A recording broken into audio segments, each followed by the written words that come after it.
Assalamualaikum warahmatullahi wabarakatuh. Selamat pagi anak-anak kelas 6. Apa kabarnya hari ini? Semoga kalian semua berada dalam keadaan sehat walafiat. Sebelum mulai pembelajaran, kita awali dulu dengan pembacaan doa bersama.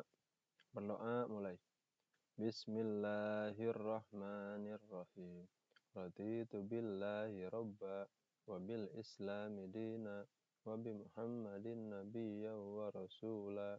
Rabbi zidni ilma warzuqni fahma bi rahmatika ya arhamar rahimin.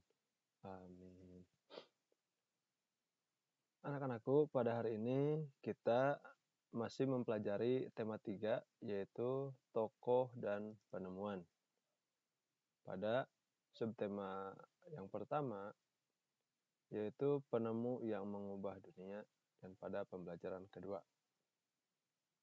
Kemarin di pembelajaran pertama, kita telah mempelajari tentang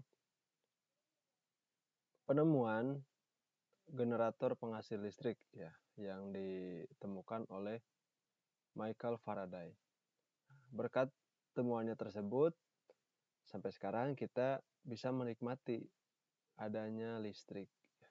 Karena dengan adanya listrik ini, dalam kehidupan sehari-hari kita sangat terbantu sekali, sangat dimudahkan sekali untuk melakukan berbagai aktivitas. Ya. Salah satunya di ruangan kita, di kelas ataupun di rumah, ya, kita jika suasana gelap atau tidak ada matahari, maka kita bisa menyalakan bohlam atau lampu, ya. Itu juga dengan adanya listrik. Begitupun ini perangkat yang Bapak pakai juga, ada laptop, ada handphone ya, atau smartphone, itu pun menyala harus dengan adanya listrik. Begitupun alat-alat rumah tangga yang ada di rumah kalian, seperti rice cooker, kemudian dispenser, ya, ada juga kompor kan sekarang itu pun sekarang banyak menggunakan listrik. Jadi banyak sekali manfaat dari adanya atau ditemukannya listrik. Nah, tapi apa sikap yang harus kita lakukan dalam penggunaan listrik tersebut? Tentunya kita harus menghematnya. Kita harus selalu bersikap hemat dan menggunakan listrik sesuai dengan kebutuhan. Itu harus selalu kita aplikasikan atau kita terapkan dalam kehidupan sehari-hari. Ayo kita amati ini gambar kamar Edo. Edo terlihat sangat senang sekali belajar di rumah. Di kamarnya terdapat kipas angin, kemudian radio, lampu belajar, juga lampu penerang kamar. Benda-benda itu sudah jelas membutuhkan listrik untuk dapat menyala atau dapat beroperasi. Jadi Edo sudah mendapatkan haknya ya. Saat dia kegerahan, dia bisa menyalakan kipas anginnya. Saat dia kegelapan, dia bisa menyalakan bohlam ya, atau lampu. Saat dia jenuh, dia juga bisa sambil hiburan mendengarkan musik dari radionya. Selanjutnya kalian akan ditugaskan untuk mengisi lembar kerja peserta didik ya. Perhatikan gambar, ada gambar yang sedang belajar, kemudian ada gambar orang tua dan dengan anaknya sedang melakukan hiburan ya, sedang mengasuh anaknya.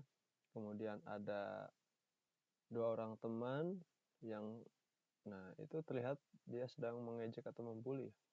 Kemudian ada juga di keluarga itu ada ayah, ada ibu, ada anak. Ibunya asik main HP, ayahnya nonton TV, dan anaknya sedang belajar. Sampai dia tidak fokus. Temukan contoh hak dalam kehidupan sehari-hari. Baik itu hak di rumah, hak di sekolah, juga hak di tengah masyarakat. Silakan temukan sebanyak-banyaknya. Selanjutnya, apa yang dimaksud dengan hak? Dari gambar-gambar yang tadi kalian bisa menyimpulkan apa yang dimaksud dengan hak. Kemudian, apa saja yang mempengaruhi hak seseorang ketika di rumah, ketika di sekolah, ataupun ketika berada di tengah masyarakat. Ada kan? Ada perilaku atau perbuatan atau faktor-faktor yang dapat mempengaruhi penerapan hak oleh seseorang. Silakan dikerjakan. Dan nanti diupload pada live worksheet. Oke, kita bahas ya. Hak di rumah, sekolah, dan masyarakat. Hak adalah sesuatu yang harus diperoleh setiap orang sejak lahir. Itu hak mutlak. Nyaman saat belajar di rumah juga itu merupakan hak kalian di rumah. Jadi saat kalian belajar, saat kalian mengerjakan tugas, ya, itu diperlukan suasana yang tenang, suasana yang nyaman. Maka itulah hak kalian. Hak kalian juga mendapatkan pembelajaran, ya, mendapatkan kasih sayang, mendapatkan perhatian dari orang tua. Itu pun hak kalian di rumah. Belajar dengan nyaman di sekolah merupakan hak di sekolah. Di sekolah, kalian berhak untuk mendapatkan pengajaran juga dari guru, mendapatkan bimbingan juga dari guru, mendapatkan perlakuan yang baik, perlakuan yang ramah dari guru, dari teman, ya. Juga mendapatkan fasilitas-fasilitas yang ada di sekolah, seperti buku pelajaran, ataupun alat-alat multimedia yang dapat kalian gunakan, yaitu merupakan hak kalian. Yang jelas, hak untuk mendapatkan pendidikan itu sudah diatur oleh undang-undang. Jadi kalian jangan khawatir, itu adalah hak kalian semua. Ikut serta dalam kerja bakti itu merupakan hak di masyarakat. Jangan sampai ketika ada kerja bakti kalian tidak ikut serta. Karena itu bukan hanya kewajiban tapi juga hak. Kalian berada di lingkungan masyarakat, ya salah satunya adalah ikut kerjasama menjaga lingkungan, menjaga kebersihan, menjaga ketertiban. Jadi kalian harus ikut serta ya, agar terajak, agar bisa ikut serta dalam kegiatannya. Contoh faktor-faktor yang mempengaruhi penggunaan hak di lingkungan rumah, kemampuan ekonomi keluarga. Nah, kemampuan ekonomi keluarga juga itu memberikan pengaruh, ya, terhadap penggunaan hak. Aktivitas orang tua, juga aktivitas lain di rumah. Ada kan orang tua yang sibuk sampai-sampai dia tidak bisa memperhatikan anaknya. Itu berarti dia tidak bertanggung jawab, ya, tidak memberikan hak yang penuh kepada anak. Di lingkungan sekolah, adanya waktu belajar, waktu bermain, juga aktivitas lain di sekolah, itu adalah hak yang harus kalian terima di sekolah. Jadi waktunya belajar, belajar, waktunya bermain, bermain, waktunya istirahat, istirahat. Begitupun di masyarakat, kesadaran masyarakat dalam menjaga kebersihan, usia, dan kesadaran masyarakat dalam menjaga keamanan itu merupakan faktor yang mempengaruhi penggunaan hak kalian di lingkungan. Kenapa ada usia? Ya, kalau misalkan ada yang lebih muda, yang lebih kuat, maka lakukan oleh yang muda-muda ya. Adapun yang orang tua, ya berikan kapasitas mereka sebagai orang tua, sebagai pembina, ya, sebagai penasihat, tidak untuk bekerja kerja yang berat. Selanjutnya, kita akan pelajari tentang interval nada. Kalian kan mungkin suka ya, atau pernah menyanyikan sebuah lagu. Nah, maka pada saat kita menyanyikan lagu, kita itu perlu memperhatikan tinggi dan rendahnya nada dalam lagu tersebut. Ada yang disebut dengan interval nada. Apa itu interval nada? Yaitu jarak antara satu nada dengan nada yang lainnya. Nada dalam seni musik dapat dituliskan dalam notasi angka. Notasi angka adalah sistem penulisan lagu dengan menggunakan simbol angka-angka. Angka-angka yang digunakan dalam notasi angka adalah sebagai berikut. 1, 2, 3, 4, 5, 6, 7, dan I. 1 itu melambangkan nada Do. 2 melambangkan nada Re. 3 melambangkan nada Mi. 4 melambangkan nada Fa. 5 melambangkan nada Sol. 6 melambangkan nada La. 7 melambangkan nada Si. Dan Do aksen kemudian meningkat ya.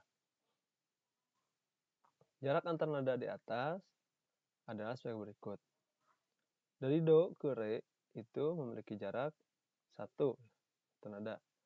Dari Re ke Mi juga memiliki jarak 1 nada.